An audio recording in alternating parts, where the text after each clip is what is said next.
Padre Celestial, te damos gracias por las maravillosas bendiciones que has derramado sobre nosotros.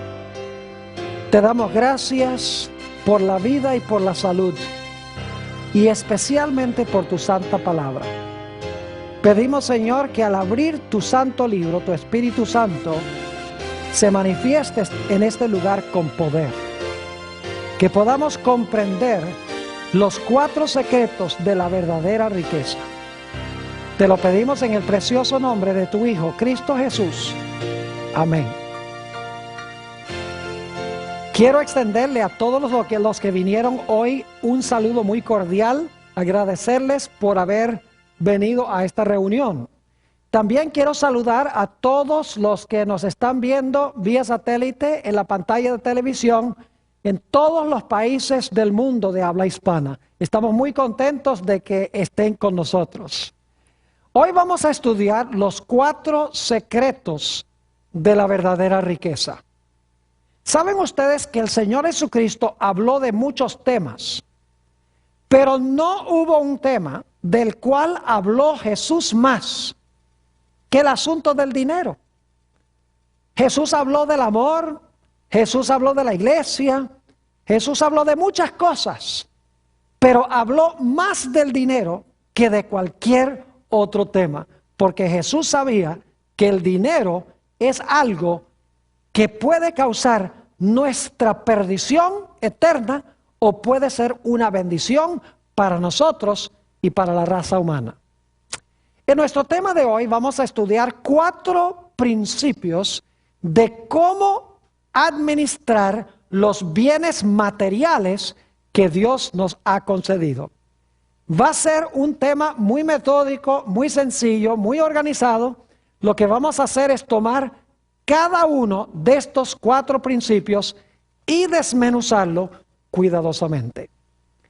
El primer principio que necesitamos recordar cuando hablamos de la administración de lo que Dios nos ha concedido en términos de bienes materiales es que Dios es el dueño de todas las cosas. Ahora, yo sé que nosotros tenemos la tendencia de decir, ¿cómo te gusta mi carro? O me compré mi casa, o tengo mucho dinero mío en el banco. Pero técnicamente hablando, la Biblia enseña que nada de lo que tenemos nos pertenece a nosotros. Todo lo que tenemos pertenece a Dios. El primer principio es que Dios es el dueño de todas las cosas. Si reconocemos eso, nuestra vida será tanto mejor. Vamos a leer algunos versículos de la Biblia que nos presentan este principio tan importante, que Dios es el dueño de todas las cosas. Vamos a Génesis, el capítulo 1 y el versículo 1. Ni siquiera tenemos que buscar ese versículo, el primero de la Biblia. Dice allí, en el principio creó Dios los cielos y la tierra. Es decir, el creador de todas las cosas, según dice la Biblia, fue Dios. Y como Dios fue el creador, Él es el dueño absoluto de todo. Noten el Salmo 24 y el versículo 1, donde también se nos habla de Dios como el propietario de todas las cosas. Dice allí en el Salmo 24 y el versículo 1, de Jehová es la tierra y su plenitud, el mundo y los que en él habitan. Noten que dice que de Jehová es la tierra y su plenitud. La palabra plenitud significa todo lo que está en la tierra. La tierra es de Dios y todo lo que está en la tierra pertenece a Dios. Inclusive los que habitan en el planeta Tierra, todos pertenecen a Dios. Noten el Salmo 95 y el versículo 5. Salmo 95 y el versículo 5 dice, hablando del mar, lo siguiente: suyo también el mar, pues Él lo hizo. ¿Por qué razón es el mar de Dios? ¿Por qué qué? Porque Él lo hizo y sus manos formaron la tierra seca. Es decir, el mar y la tierra seca pertenecen a Dios porque Dios hizo ambas cosas. Notemos también el Salmo 50 y los versículos 10 al 12. Salmo 50 y el versículo 10 hasta el versículo 12. Dice allí lo siguiente, hablando Dios: porque mía es toda bestia del bosque y los millares de animales en los collados. Conozco todas las aves de los montes, y todo lo que se mueve en los campos me pertenece. Si yo tuviese hambre, no te lo diría a ti, porque mío es el mundo y su plenitud. Los cielos son de Dios, la tierra es de Dios. La plenitud de lo que está en la tierra es de Dios. Las bestias son de Dios. Las aves son de Dios. Ahora, ¿qué diríamos del oro y la plata? Oh, también son de Dios. Noten el libro de Ageo, el capítulo 2 y el versículo 8. Ageo, el capítulo 2 y el versículo 8. Aquí está hablando Dios y fíjense lo que dice. Mía es la plata y mío es el oro, dice Jehová de los ejércitos. ¿De quién es el oro y la plata? El oro y la plata pertenecen a Dios. Ahora yo pregunto, ¿de quién es nuestro cuerpo? El cuerpo que tenemos nosotros, ¿a quién pertenece? La Biblia nos dice que nuestro cuerpo pertenece también a Dios. Noten 1 Corintios, el capítulo 6 y los versículos 19 y 20. 1 Corintios, el capítulo 6 y el versículo 19 y 20. Dice aquí el apóstol San Pablo: ¿o ignoráis que vuestro cuerpo es templo del Espíritu Santo, el cual está en vosotros, el cual tenéis de Dios, y que no sois vuestros? Porque habéis sido comprados por precio. Glorificad pues a Dios en vuestro cuerpo y en vuestro espíritu, los cuales son ¿de quién? Los cuales son de Dios. Nuestro cuerpo y nuestro espíritu pertenecen ¿a quién? Pertenecen a Dios. Fíjense qué interesante el panorama que estamos viendo.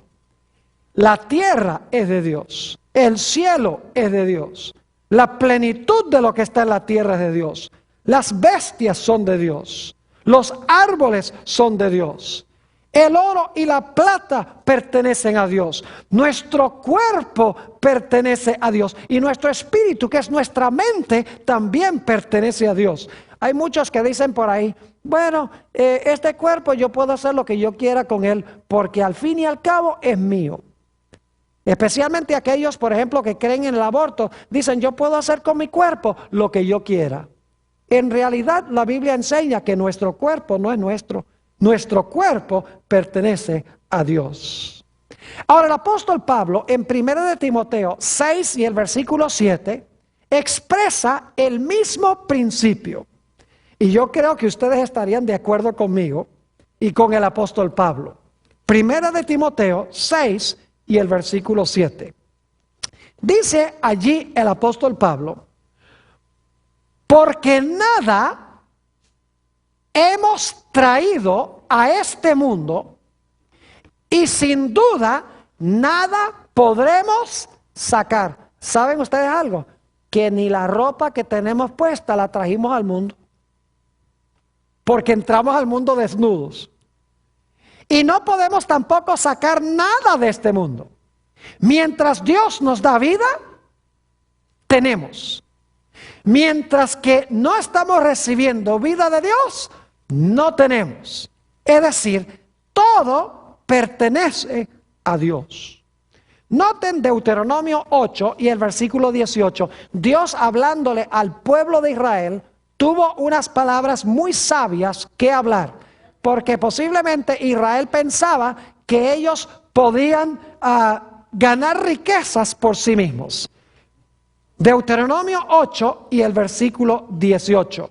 Dice allí, sino acuérdate de Jehová tu Dios, porque Él te da el poder para hacer riquezas, a fin de confirmar su pacto que juró a tus padres, como en este día. ¿Quién es el que da poder para adquirir riquezas? Es Dios el que da poder para adquirir riquezas. Porque las riquezas pertenecen ¿a quién? Las riquezas pertenecen a Dios. Cuando Salomón fue a construir el templo, encontramos que Salomón elevó una oración o una plegaria a Dios. Y quiero que noten la oración que elevó, o parte de la oración que elevó Salomón a Dios.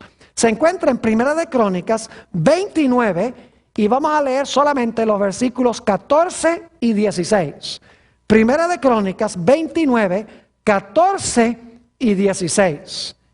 Dice aquí, porque ¿quién soy yo y quién es mi pueblo para que pudiésemos ofrecer voluntariamente cosas semejantes? Es decir, habían traído muchos dones para construir el templo. Salomón dice, ¿quiénes somos nosotros para haber traído estas cosas? Pues todo es tuyo, dice Salomón en su oración, y de lo recibido de tu mano te damos, oh Jehová, Dios nuestro, toda esta abundancia que hemos preparado para edificar casa a tu santo nombre, de tu mano es, y todo es tuyo. Principio número 1. Dios es el dueño de todas las cosas. Todo lo que tenemos pertenece ¿a quién? A Dios. Principio número 2. Aunque Dios es el dueño de todas las cosas, Dios nos ha colocado a nosotros como sus mayordomos. Una mejor palabra sería que Dios nos ha colocado como sus administradores para administrar lo que le pertenece a Él. Ustedes saben que un individuo puede ser dueño de una empresa y puede nombrar a alguien para administrar la empresa. No significa que el administrador es el dueño.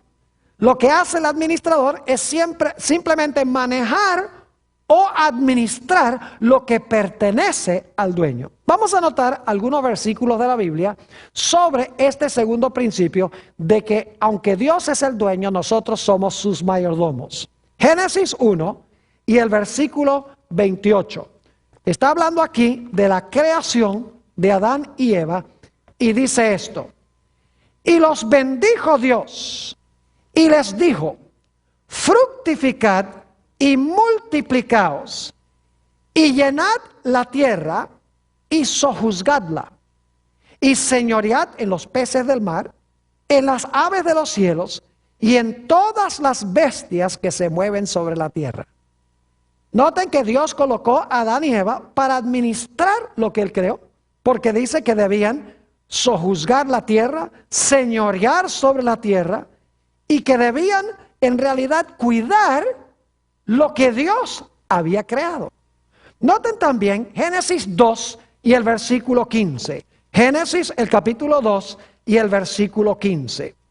Dice específicamente en cuanto al plan de Dios para Adán: tomó pues Jehová Dios al hombre y lo puso en el huerto de Edén para que ¿qué?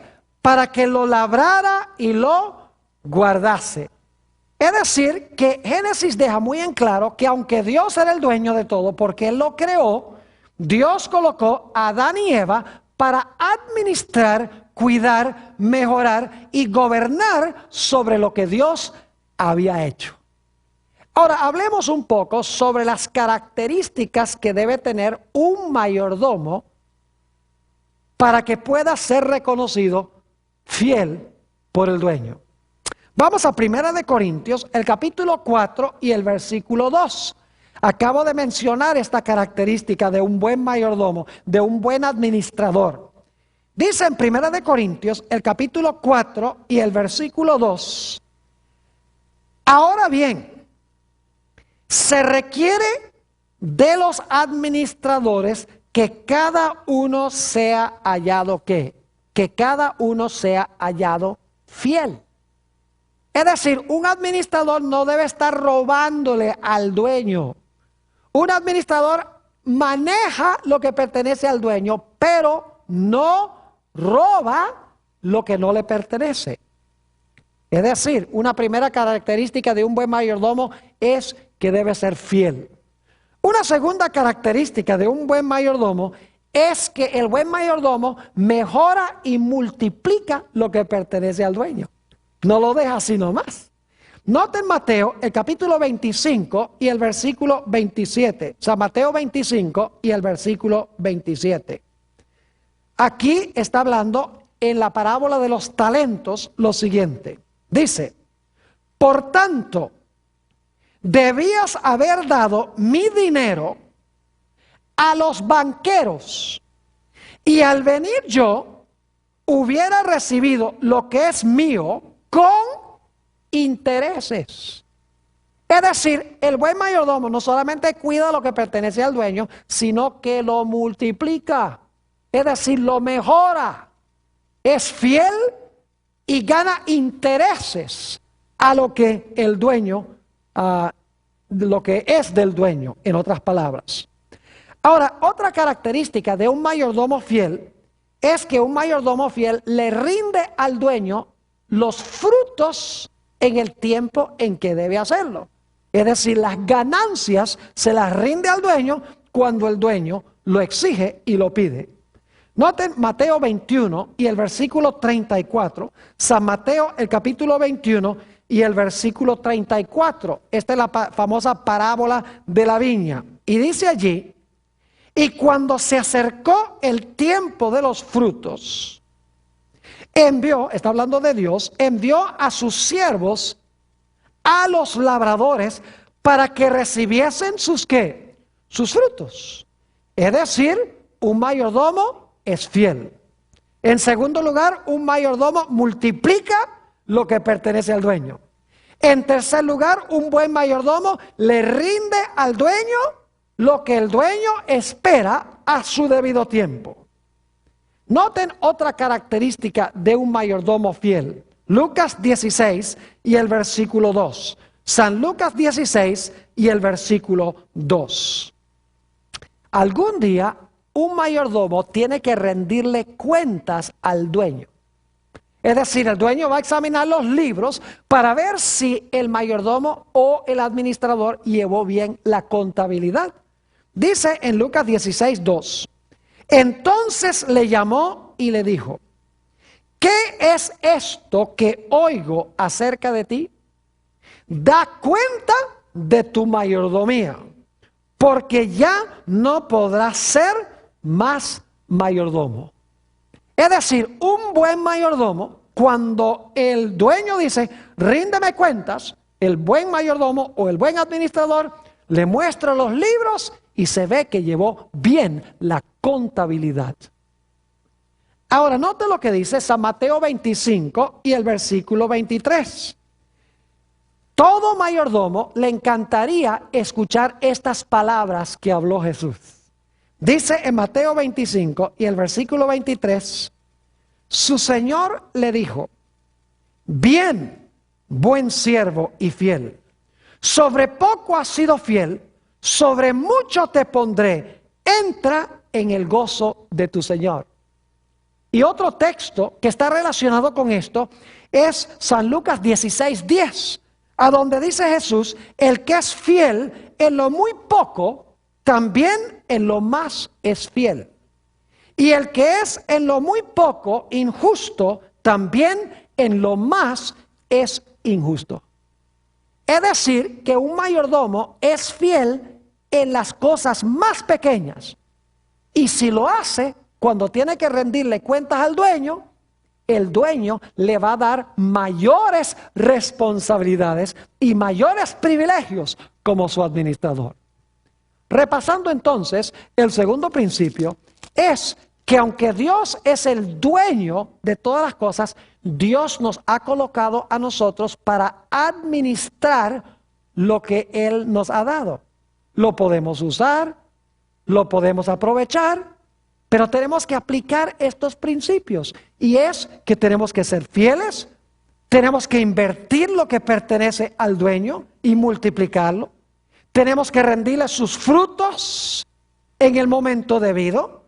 Tenemos que dar cuenta de nuestra mayordomía y tenemos que ser fieles en las cosas más pequeñas, y entonces el dueño nos colocará sobre asuntos más grandes. Ahora, yo no sé si ustedes se han dado cuenta que los primeros dos principios están en Génesis. O sea, no nos hemos mantenido solamente en el libro de Génesis, porque ahí tenemos los principios que luego se amplían y se desarrollan en el resto de la Biblia.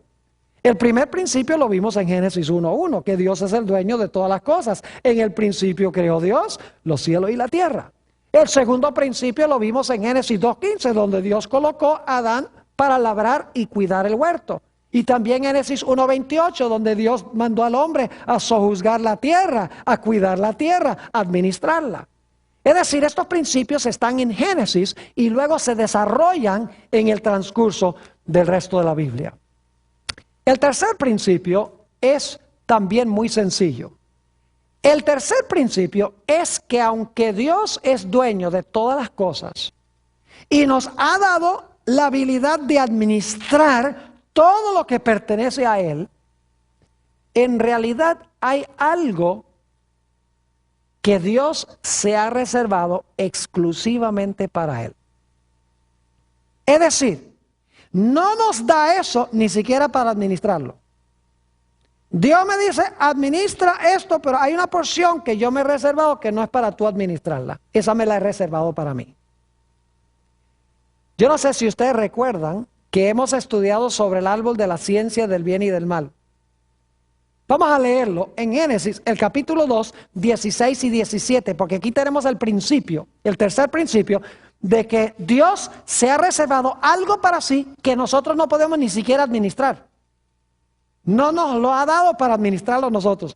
Se lo ha reservado para Él. Noten Génesis 2, 16 y 17. Dice, y mandó Jehová Dios al hombre diciendo, de todo árbol del huerto podrás comer, mas del árbol de la ciencia del bien y del mal no comerás, porque el día que de él comieres, ciertamente morirás. Yo pregunto, ¿todos los árboles del huerto pertenecían a Dios? ¿Todos? Claro que sí, pero había un árbol que pertenecía especialmente a Dios. Claro que sí. Adán y Eva podían administrar todos los árboles, inclusive podían comer de todos los árboles, pero había un árbol que Dios dijo, este no me lo van a administrar, este no lo van a usar para ustedes, este árbol yo me lo reservé exclusivamente para mí. Ahora yo pregunto, de nuestros recursos materiales, Dios nos ha dado una porción que le pertenece exclusivamente a Él y que nosotros no tenemos derecho ni siquiera de administrarlo. Claro que sí. ¿Cómo se llama? Se llama el diezmo, exactamente. Vamos a leer un poco en cuanto al diezmo en la Escritura. Fíjense que tenemos estos principios en Génesis, ¿verdad que sí? Dios creó los cielos y la tierra, son de Él. Segundo, Dios colocó a Adán y Eva para administrar las cosas en la tierra, en el huerto. Tercer principio, aunque todo se lo dio Dios a Adán y Eva para que lo mejoraran y para que lo cuidaran, Dios se reservó un árbol para Él. Ahora, noten lo que dice en Levítico 27 y el versículo 30 sobre el asunto del diezmo. Dice allí, en Levítico 27 y el versículo 30, el diezmo de la tierra, así de la simiente de la tierra, como el fruto de los árboles, de Jehová es cosa dedicada a Jehová. ¿A quién le pertenece el diezmo? A Dios. ¿Y saben cuánto es el diezmo? El diezmo es ¿qué? 10%. ¿Cómo les gustaría a ustedes que un individuo que es dueño de una empresa Supongamos que hay un individuo que es dueño de una empresa y él le da a usted el trabajo de administrar el negocio que tiene. Y el dueño dice, mira, yo quiero que tú me administres este negocio. Y cuando lleguen las entradas, tú te quedas con el 90% y me devuelves a mí el 10%. ¿Aceptarían un negocio así? Ah, eso es un negociazo. Imagínense, 90% para mí y 10% para el dueño, cuando él pone la empresa y todos los recursos. Tremendo negocio. Sin embargo, Dios dice, del 100% que yo te doy, resérvame 10% para mí. Y decimos, ay Señor, pero ¿por qué eres tan mezquino? ¿Cómo te vas a quedar con el 10%? El 10% no es nada. Dios nos da el 90% para administrar, pero el diezmo lo ha apartado para Él. Ni siquiera podemos administrarlo, porque es como el árbol de la ciencia del bien y el mal. Dios lo ha reservado para sí. Algunos dicen, pastor, pero el diezmo era para los judíos. Hoy en día nosotros no somos judíos, así que no hay que diezmar. Escuchen bien, el diezmo no comenzó con los judíos. El diezmo, el principio del diezmo comenzó en el huerto del Edén con ese árbol. Y en Génesis hay dos lugares a donde se menciona el diezmo antes que existiera un judío. Noten Génesis, el capítulo 14 y el versículo 18 al 20. Génesis 14, 18 al 20. Esto está hablando de Abraham. Y dicho sea de paso, Abraham no era judío. Dice en Génesis 14, 18 al 20, que después que Abraham regresó trayendo a Lot, a quien habían llevado de rehén, con todos los bienes que habían robado esos individuos, esos reyes que habían venido a pelear contra Sodoma, dice, entonces Melquisedec, rey de Salem y sacerdote del Dios Altísimo, sacó pan y vino. Fíjense que dice aquí que Melquisedec sacó ¿qué? Pan y vino. Ahí tenemos una prefiguración de la Santa Cena que se menciona en el Nuevo Testamento. Dice, y le bendijo diciendo, bendito sea Abraham del Dios Altísimo. Ahora escuchen, creador de los cielos y la tierra. ¿Qué es Dios? ¿Qué es el Altísimo? ¿Qué? Creador de los cielos y la tierra. Bendito sea el Dios Altísimo que entregó tus enemigos en tu mano. Dos cosas. Dios es el creador y Dios entregó los enemigos en manos de Abraham. ¿Y qué hizo Abraham como resultado de reconocer a Dios como creador y de reconocer a Dios como el libertador? Dice en la última parte del versículo 20, y le dio a Abraham los diezmos de todo. Es decir, Abraham reconoció que Dios era el dueño y que era el libertador o el redentor antes que existiera un judío. Existe, en otras palabras, el principio del diezmo ya en el libro de Génesis. También en el capítulo 28, después que Jacob vio ese sueño de la escalera que iba desde la tierra hasta el cielo, y subían y bajaban ángeles sobre esa escalera, note lo que dice Jacob después de ver la escalera. Génesis 28 y el versículo 22. Dice allí, Jacob, y esta piedra, 28-22, y esta piedra que he puesto por señal, será casa de Dios. Y de todo lo que me dieres, el diezmo apartaré para ti. ¿Qué prometió Jacob? Devolverle a Dios, ¿qué cosa? El diezmo. Entonces el diezmo no comenzó con Moisés. El diezmo no comenzó con los judíos. Porque la Biblia nos dice que Abraham y Jacob ambos diezmaron. Y en Génesis el capítulo 2 tenemos en el árbol que Dios se reservó para sí ya el principio del diezmo. Es decir, aunque todo el dinero en realidad pertenece a Dios, Dios se ha reservado el 10% para él. Ahora, ¿para qué es que Dios mandó a la gente a devolver o a pagar el diezmo? Note lo que dice en Números 18, 20 y 21. Cuando el pueblo de Israel entró en la tierra de Canaán, escuchen bien, cuando Israel entró en la tierra de Canaán, habían 12 tribus. Y Dios le dio una porción de tierra a cada una de las tribus para que se las repartieran entre las familias. Pero una de las 12 tribus no recibió herencia en Canaán, en la tierra prometida. Esa fue la tribu de Leví. No recibió ningún trozo de tierra. La razón es que los levitas debían servir las necesidades espirituales del pueblo. Es decir, ellos no debían dedicar su tiempo cosechando y sembrando y vendiendo productos agrícolas en el mercado. Ellos debían dedicar 100% de su tiempo a la causa de Dios, a las necesidades espirituales del pueblo. Y por lo tanto Dios dijo, ustedes no van a tener tierra. Y claro, la pregunta surge, si no tenían dónde sembrar y dónde cosechar y dónde criar animales, ¿cómo iban a vivir? Pues Dios dijo, como los levitas sirven las necesidades espirituales del pueblo, entonces el pueblo debe diezmar para que a través de los diezmos los levitas puedan vivir. Porque si los levitas sirven las necesidades espirituales del pueblo, el pueblo entonces debe proveer las necesidades materiales de los levitas. Noten el capítulo 18 de Números y el versículo 20 y 21. Y Jehová dijo a Aarón, de la tierra de ellos, es decir, de los cananeos, no tendrás heredad, ni entre ellos tendrás parte. Yo soy tu parte y tu heredad en medio de los hijos de Israel. Y ahora escuchen bien. Y he aquí, yo he dado a los hijos de Leví todos los diezmos en Israel por heredad. ¿Quién le dio los diezmos a los levitas? No fue Aarón. ¿Fue quién? Dios. Es decir, Dios dice, el diezmo es mío y ahora el diezmo mío yo se lo voy a dar a los levitas. Sigue diciendo, y he aquí yo he dado a los hijos de Leví todos los diezmos en Israel por heredad. ¿Y por qué razón? Por su ministerio. Por cuanto ellos sirven en el ministerio del tabernáculo de la reunión.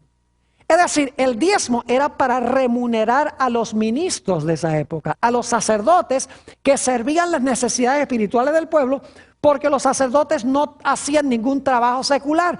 Todo lo que hacían era en relación con la iglesia. Hoy en día no les llamamos sacerdotes, les llamamos ¿qué cosa? Ministros o pastores. Es decir, el diezmo entra a la iglesia y luego, al entrar los diezmos a la iglesia, el dinero se usa para remunerar a los que son pastores o ministros de tiempo completo que satisfacen las necesidades espirituales del Israel moderno o de la iglesia. Es un buen plan. Porque fíjense, no era el plan de Dios de que los pastores tuvieran que tener otro trabajo además de pastorear o ministrar a la congregación. Porque cuando están trabajando en otras cosas, no pueden dedicarle tiempo completo a trabajar en la iglesia. Además de eso, lo interesante es que Dios mandó a que se usaran los diezmos para remunerar a todos los levitas de una forma equitativa. Es decir, no había un plan donde un levita ganaba millones y el otro levita ganaba un poco. Se pagaba equitativamente a todos lo que necesitaban para su supervivencia. ¿Saben otro detalle interesante? Es que los levitas también diezmaban. Es decir, los pastores le daban ejemplo al pueblo, diezmando los diezmos. Note lo que dice Números 18 y el versículo 26. Números 18 y el versículo 26. Dice allí, así hablarás a los levitas y les dirás, cuando toméis de los hijos de Israel los diezmos, es decir, cuando ustedes reciban de Israel los diezmos, que os he dado de ellos por vuestra heredad, vosotros presentaréis de ellos, de los diezmos, en ofrenda mecida a Jehová, ¿qué cosa? El diezmo de los diezmos. Es decir, los sacerdotes debían diezmar el diezmo que recibían. Los ministros deben diezmar. Y yo debo decirles que yo no solamente le digo a la gente de la iglesia que diezme, sino que yo también diezmo, porque Dios lo manda. Hay que darle ejemplo a la congregación. Ahora, ¿qué pasa si nosotros no le devolvemos el diezmo a Dios? En realidad nos constituimos en ladrones según dice Dios mismo. Noten Malaquías, el capítulo 3 y el versículo 8. Malaquías, el capítulo 3 y el versículo 8. Dice aquí, y está hablando muy solemnemente, ¿robará el hombre a Dios? Pues vosotros me habéis robado. Y dijisteis, ¿en qué te hemos robado? Y Dios responde, ¿qué? En vuestros diezmos, ¿y qué? En nuestros diezmos y vuestras ofrendas. ¿Estaba robándole Israel a Dios? Claro que sí. Porque se estaban posesionando de lo que se debía traer al santuario para sostener al ministerio y lo estaban usando para sus propios propósitos comunes. Ahora, algunos dirán, bueno, pastor, pero ese asunto del diezmo, eso era para los judíos y para los levitas del Antiguo Testamento. Hoy Dios tiene otro plan diferente. ¿Ustedes creen que Dios tiene un plan distinto hoy? ¿Saben que Jesús enseñó el principio del diezmo? El problema es que en los días de Jesús todo el mundo estaba diezmando, pero estaba diezmando por la razón equivocada. Los fariseos creían que diezmando les iba a ganar el favor de Dios.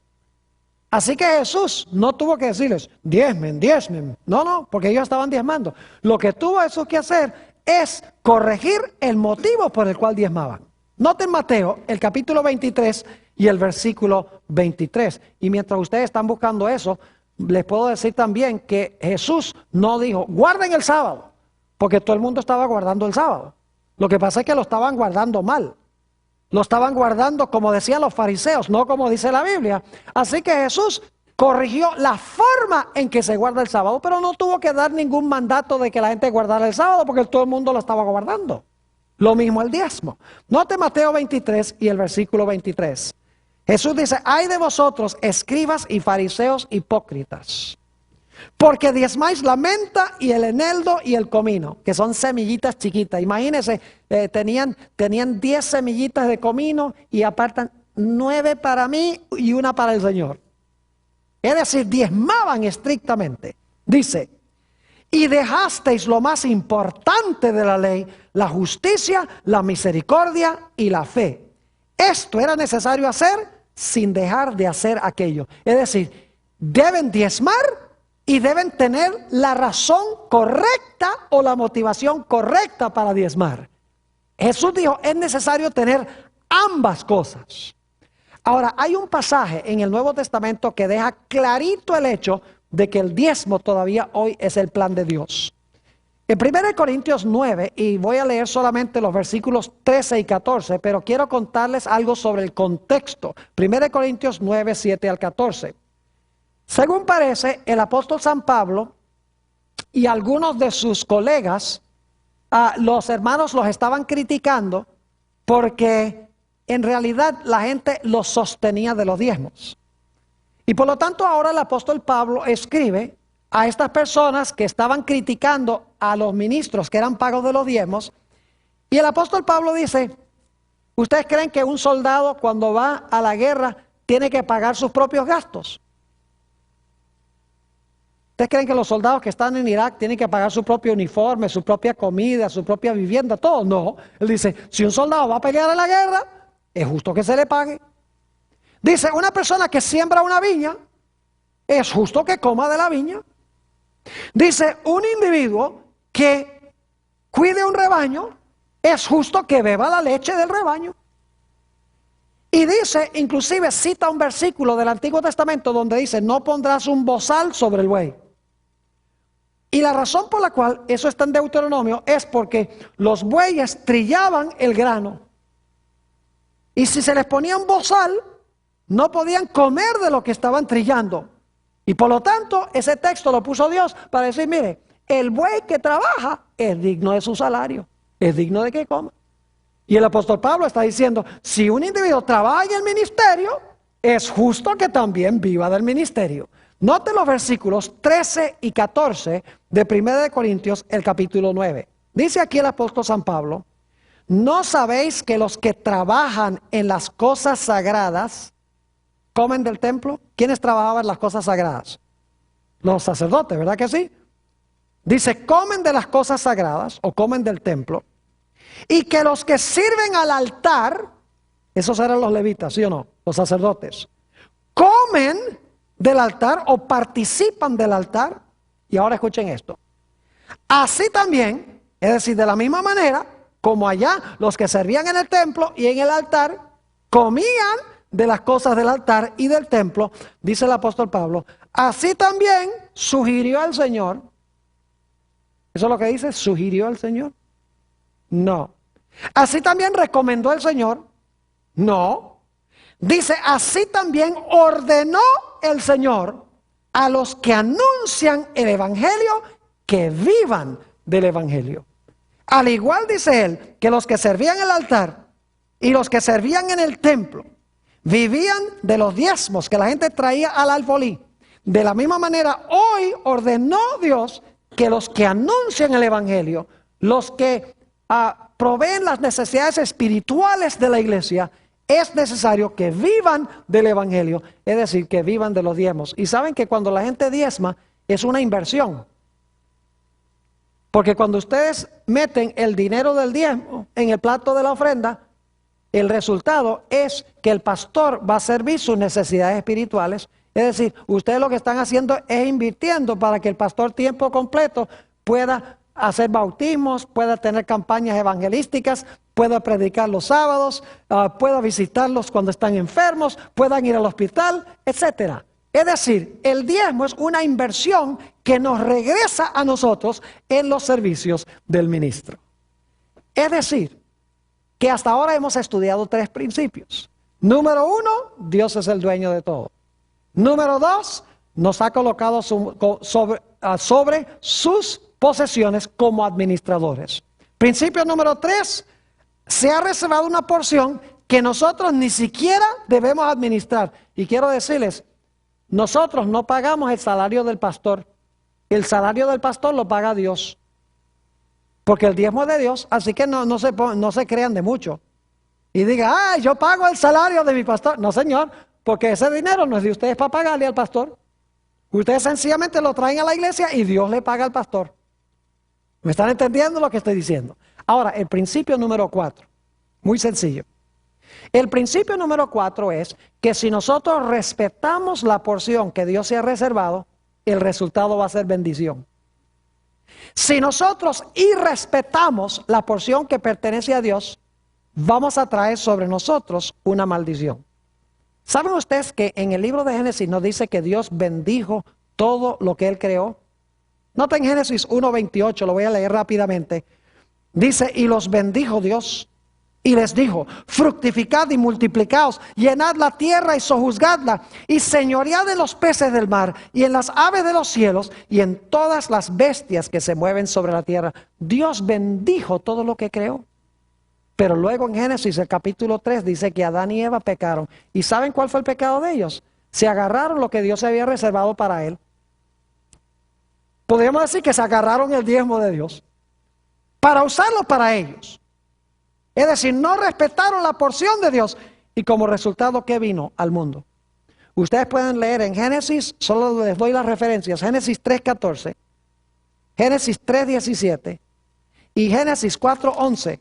Nos dice que la serpiente fue maldita, la tierra fue maldita y cayó una maldición sobre Caín. Es decir, cuando tomaron la porción que pertenecía a Dios, como resultado vino ¿qué cosa? La maldición. No es que Dios dice, si tú no me devuelves el diezmo, te maldigo. No.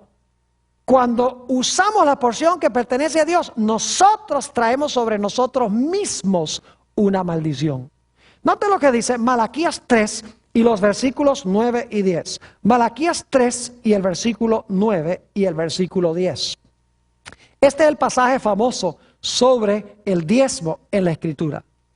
Dice aquí Dios, malditos sois con maldición, porque vosotros, la nación toda, me habéis robado. ¿Por qué es que vino la maldición? Porque la nación había ¿qué?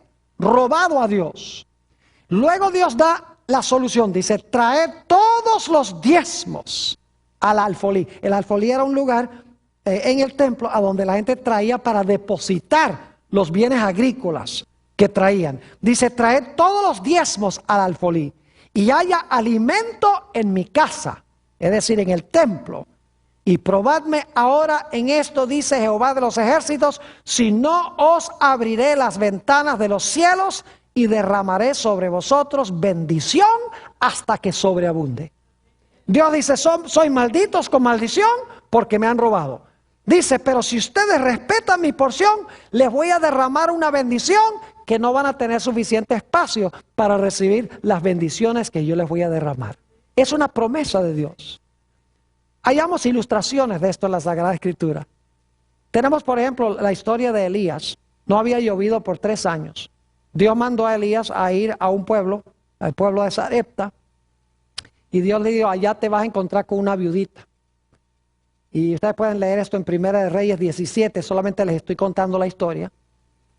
Llega Elías allá al pueblo y cuando está entrando al pueblo encuentra a esta viejita, viuda, recogiendo unos pocos pedacitos de leña. Y entonces Elías le dice, mira, búscame un vaso de agua. Y la agua era un lujo, porque no había llovido en 3 años. Así que la viudita dice, está bien. Y cuando está yendo para buscar el agua, le dice a Elías, Elías es el ministro de Dios, porque es el profeta. Le dice a Elías, ¿y no tienes algo de comer? Y la viudita dice, lo único que tengo es un poquito de harina y un poquito de aceite, y voy a hacer unos pocos panecitos, y luego mi hijo y yo nos vamos a morir. Y ahora imagínense qué egoísta ese profeta. El profeta le dice a la viuda, mira, ve y hace los pancitos. Dice, pero tráeme a mí un pancito primero. Óyeme, robándole a las viudas. El ministro de Dios. Pero luego le dijo a Elías, a la viudita, le dijo, mira, si tú haces lo que yo te digo, si tú me traes el pequeño pan primero al ministro de Dios, te aseguro que no va a escasear la harina ni el aceite hasta que llueva de nuevo en la tierra. Ahora la viuda tenía que decidir, ¿me muero con la barriga llena? ¿O me arriesgo a ver si de pronto lo que el profeta dice es la verdad? Ella fue y le hizo la pequeña torta a Elías primero.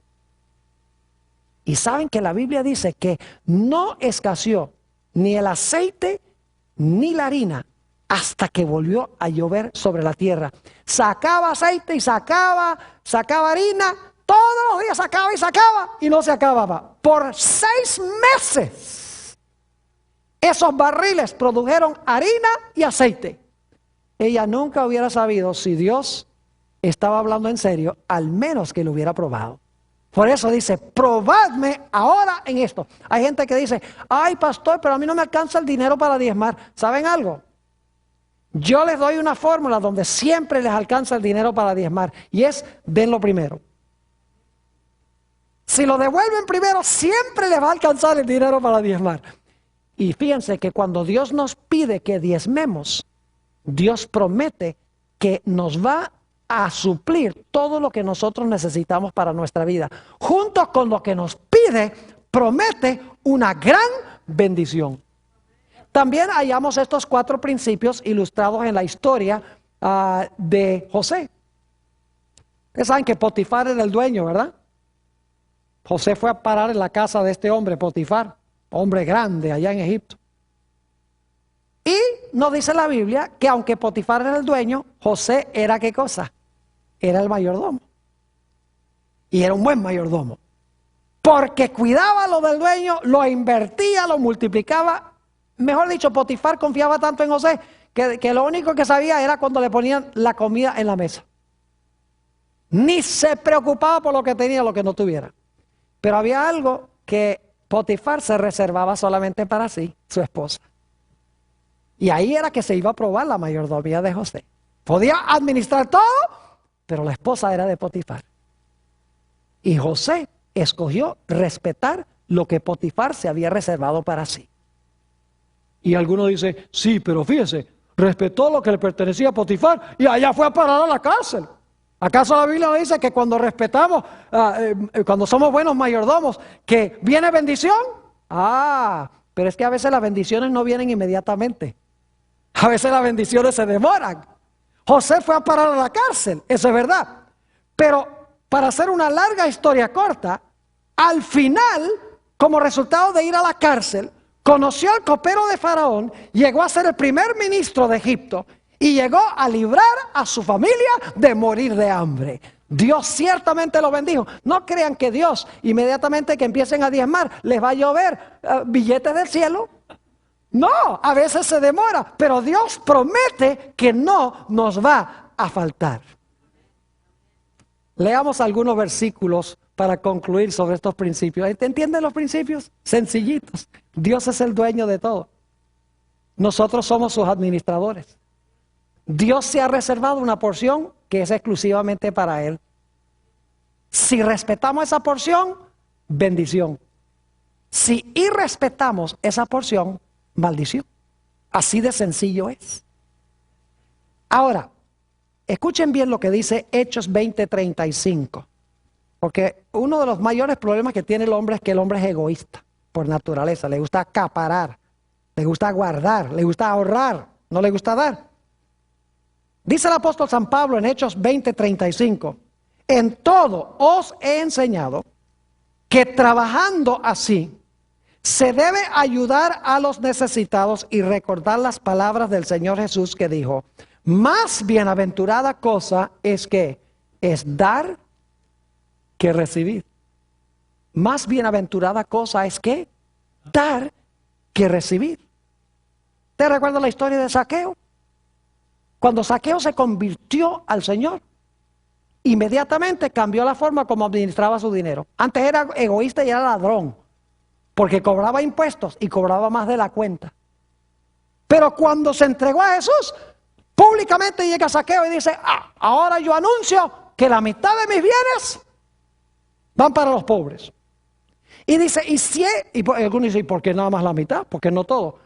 Por la segunda parte de lo que dijo. Dijo, y si en alguien he defraudado, le voy a pagar 4 veces más de lo que le defraudé. La otra mitad la necesitaba para pagarle a todos los que había defraudado.